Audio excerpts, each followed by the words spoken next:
Hey folks, this is Vince with Ads Gaming Addiction, and today we're going to check out the card game, The Game. Weird name, but yeah, roll with it. It's actually pretty fun. The game is cooperative in nature, although you can play it by yourself if you want to. And the goal is to get rid of as many cards as possible. You've got 4 piles here, and basically on your turn, you have to play a minimum of 2 cards, unless the deck runs out, in which case you only have to lay down 1.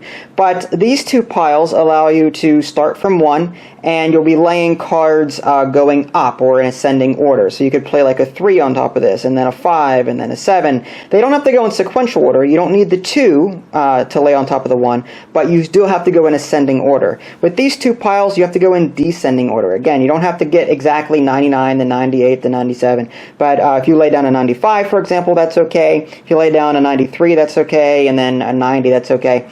There is one exception to this rule, because at some point you're going to get to, a situation where you're not going to be able to play anything. You can go in reverse order on these piles, but you have to lay it a card that is valued 10 above or below in the opposite direction. So, for example, let's say I had a 61 here, okay?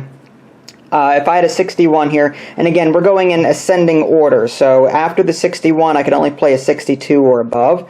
But if I had a 51 in my hand, I could play that on top of this, and then after that, I would continue going in ascending order. So the only way to go backward, or in this case forward in this pile, is to actually lay down a card of 10 value in the opposite direction. So let's just go ahead and quickly show you how the game is played. Again, on your turn, what you're going to do is you're going to lay down at least 2 cards. Each player starts with a certain number of cards depending on how many people are playing. In a 1-player game, you start with 8. In a 2-player game, you start with 7. And in 3, 4, 5-player game, you start with 6.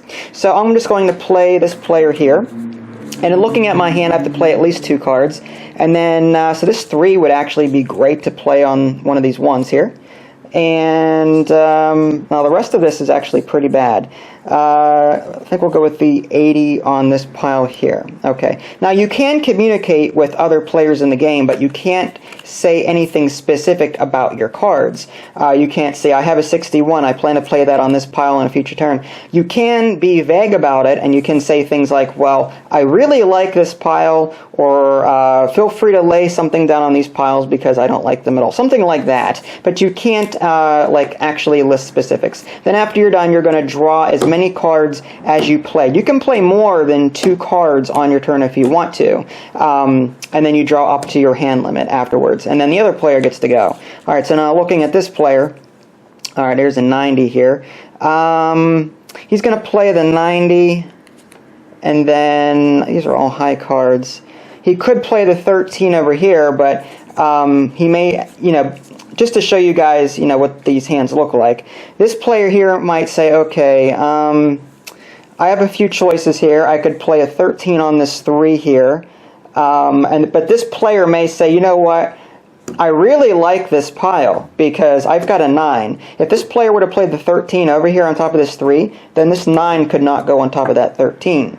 Now they're going to look at their hands, obviously, and also see, okay, do I have a 70? Or actually, this is going down. So do I have a 90? No, I do not. Does this player have a 90? No, they do not. Okay, so they couldn't go in the opposite direction yet. Okay, so this player is going to go ahead and do, say, I don't know. How about this 83 here? Going that way. And then at this point, it gets a little rough. He's going to put the 9 over here because this player had said, I really like this pile, whatever. So that ends that. Okay. And he draws 1, 2. Because he played 2 cards. And this player gets to go 1, 2, 3, 4, 5, 6. Did I draw enough cards? 1, 2, 3, 4, 5, 6. Okay. I think I have enough cards. No, it should be 7. Okay. My bad. Alright, yeah, trying to manage 2 hands here with 1 hand is not exactly easy. But you get the idea, folks. This player is going to go ahead and take a look at what he can do. He's going to go ahead and play the 6 on top of the 3. And had the 9 been played on top of that, he wouldn't have been able to do that, which is why he said, I really like this pile here. And that encourages this player not to play on that pile. And then he's going to take a look at the other piles and see what he can do. He could play the 77 on this 80 here and do that. and he could play more if he wanted to. He could play the 69 on the 77, but this player over here might have something that would be better, better for them. Let's take a quick look here. 19. I don't know why I bothered turning these cards over. All right.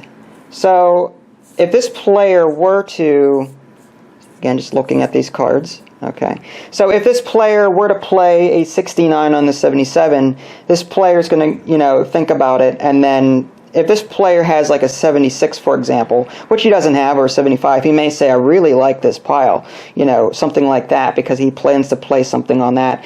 But instead, he's going to say, you know what, I really, really, really, really like this pile, because he's got a 7 and he's got an 8, which he can play. So he's going to go ahead and end his turn. He's going to pick up 2 cards, 1, 2, and obviously you want to hide your hands from your opponent, but for the sake of the video, I'm just sort of just letting you guys see it in their entirety. And then this player gets to go, and this goes back and forth between all of the players, and basically, again, you're trying to get rid of as many cards as possible. You're going to go through this entire deck, going up and down. Again, you can reverse direction temporarily for that turn only by laying an exact a card that is valued at 10. So if there was an 87 somewhere in here, they could play that on top of this to make it go back up, and then they continue going back down. This 83, if someone had a 93 somewhere in here, then they could play the 93 on top of this, then they continue going down. So there are ways to go temporarily in the opposite direction, but you have to have a value of 10 in that opposite direction. And then this will continue, and basically, again, you're trying to get rid of as many cards as you have. When the deck runs out, players are reduced to only having to play 1 card per turn, and then that way, it's a little bit harder to play 2 cards minimum on your turn until everyone in the game cannot play something. If you can't play something on your turn, you're passed. The next player goes. If everyone cannot play, then they count up the number of cards left in their hand and the number of cards left in the deck. And if it's 10 or less, then you have been basically said to have played a good game. If you manage to get rid of every single card, deck and in your hands, then you win. Okay, so there you have it, a very brief overview of the game, As far as what I thought, I think it's an excellent cooperative game and an excellent solo game. Again, you can play this by yourself. Your hand limit would be 8 instead of 7 or 6, and it plays up to 5 players. So for families of 5, for example, this is a perfect cooperative game. Again, you really, really can't communicate specifics, but you can say, hey, I really like that pile, and that'll encourage players to sort of communicate in a roundabout way. This game can get a little frustrating at times because, you may have some plans going on with your hand, but then someone else will lay something down on the pile that you are going to play on your next turn, and then you won't be able to play those cards anymore. So, there's going to be a lot of grimacing, probably, as you're playing this game, but it's all part of the fun, really. And again, you can reverse direction if you're lucky enough to get the appropriate card valued at 10 in the opposite direction. So, for example, like I said, if I had a 20 here and someone had a 10, I could go down by 10 here and then continue upward.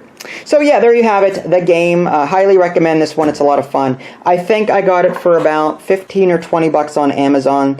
Again, the prices will fluctuate depending on what third party is selling the game at that time. But go check this one out. It's a great cooperative game. I did write a quick blurb about this on my official website, www.dadsgamingaddiction.com. If you haven't already, subscribe to my YouTube channel. That way you can keep up to date with any new content I'm going to publish. This is Vince. Thanks for watching, and I'll catch you next time.